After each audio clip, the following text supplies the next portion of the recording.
ओम साई राम। आप सभी को नववर्ष की हार्दिक शुभकामनाएं। नया वर्ष आप सबके जीवन में बहुत सारी खुशियां लेकर के आए।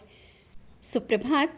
बाबा कहते हैं मेरे प्यारे बच्चे, नया वर्ष आ गया है और नई नई उम्मीदों के साथ तुमने मेरे साथ जो आस लगाई है ना, और जो भी बोला है वो सब कुछ पूरा होगा। मैंने कहा ना, ये साल तुम्हारा बदलाव के लिए आया है और बहुत कुछ बड़े बड़े परिवर्तन होंगे।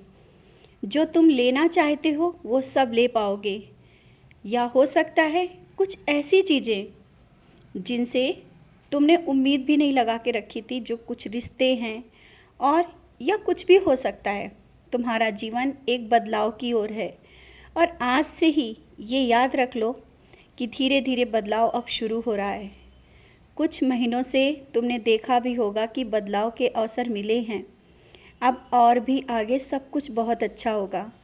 और जो ये तुम कर्ज में डूबे हो, जिस कारण तुम चिंता कर रहे हो कि बाबा इस साल कर्ज उतर जाए, बोल रहे हो, अवश्य उतर जाएगा। उसके लिए जो रास्ता दिखा रहा हूँ उसे समझो। कुछ चीज़ें ऐसी हैं जो तुम नहीं समझ पा रहे हो, समझने की कोशिश करो और आगे बढ़ो। हर एक परेशानी तुम्हारे रास्ते से हटा रहा हूँ। कुछ बातें भुलाकर आगे बढ़ो, क्योंकि बातों को याद करते रहना और उसी में खोए रहना अच्छा नहीं है। जीवन में आगे बढ़ना है तो पुरानी बातों को भूलना होगा। वो बातें रिश्ते में भी हो सकती हैं या ज़िंदगी के कुछ ऐसे पल जो तुमने बिताए हैं उनको याद करके इस तरह से परेशान होने की अब ज़रूरत नहीं है। जीवन बदलाव की ओर है, परिवर्तन की ओर है और ऐसे ही आगे बढ़ते रहो। मैंने कहा ना, मैंने तुम्हारा हाथ पकड़ा है और अभी तक जो परीक्षाएं दी तुमने, उन परीक्षाओं में तुम सफल हुए। बहुत कुछ इस साल मौके ऐसे आए जहाँ पर तुम बहुत घबरा गए। तुम्हें ऐसा लगा कि अब कोई रास्ता नहीं दिखेगा, लेकिन उसी पल तुम्हें मैंने आके थामा, पकड़ा और वहाँ से निकाल लिया। तो आगे अब तो तुमने वो परीक्षाएं भी पास कर ली और तुम्हें अब विश्वास हो गया है ना कि मैं हूँ तुम्हारे साथ, तुम्हारे घर में हूँ। परिवार के कुछ सदस्यों के लिए जो तुम बोल रहे हो, कुछ अपने हैं तुम्हारे, और ये तो पता है कि तुम अपने लिए तुमने मांगना छोड़ दिया है। अब तुम उनके लिए मांगते हो जो परेशान हैं और अपनों के लिए मांगते हो।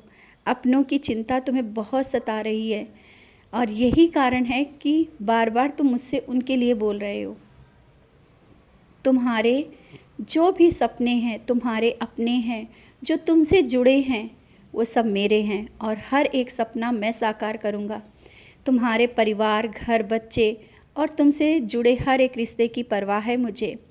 हर एक रिश्ते की जिम्मेदारी मैंने ली है और सब कुछ सही होगा। कोई भी परेशानी आने से पहले मैं आकर के उसे संभाल लूँगा। तुम निश्चिंत रहो, कभी भी इन चीज़ों से परेशान मत होना और आगे बढ़ो। आज का दिन तुम्हारे लिए बहुत विशेष है। जो लोग खुल के आज तुमसे मिले ना, तो मिल लेना। मन में कोई बैर जो भी रहा है ना, वो निकालना चाहते हैं तो तुम भी मन से वो चीज़ें निकाल दो। और मैं जानता हूँ तुम बहुत जल्दी सबके लिए खुला दिल है, माफ़ कर देते हो, कोई बात याद नहीं रखते हो। यही तो तुम्हारी अच्छाई है और इसका शायद अभी तक लोगों ने फ़ायदा भी उठाया है। कोई बात नहीं, तुम जैसे हो वैसे बने रहो। आज कुछ विशेष अवसर भी तुम्हें मिलेंगे और मेरा आशीर्वाद भी मिलेगा। तुम मंदिर आना चाहते हो, अवश्य आओगे और मैं आशीर्वाद स्वरूप तुम्हें कुछ दूंगा, क्योंकि तुम्हारा प्यार जिस तरह से मेरे प्रति है ना, मेरा भी प्यार उसी तरह से है। और मैं चाहता हूँ हर पल तुम मुझे एहसास कर पाओ कि मैं तुम्हारे साथ हूँ। मैं तुम्हें दर्शन भी दूंगा जिस तरह से तुम चाहते हो ना, उसी तरह से। और हाँ, कुछ दिनों से घर ज़मीन के लिए जो बार बार बोल रहे हो, घर के लिए बोल रहे हो ना, ये साल तुम्हारे लिए खुशियों भरा है। तुम्हारे लिए घर का इंतज़ाम हो जाएगा और तुम जल्दी से अपने घर में जाओगे। खुश रहो और ये साल मुस्कुराते रहो, क्योंकि मैं तो तुम्हारे साथ हूँ। बहुत ही खुशियाँ लेकर आया है ये साल।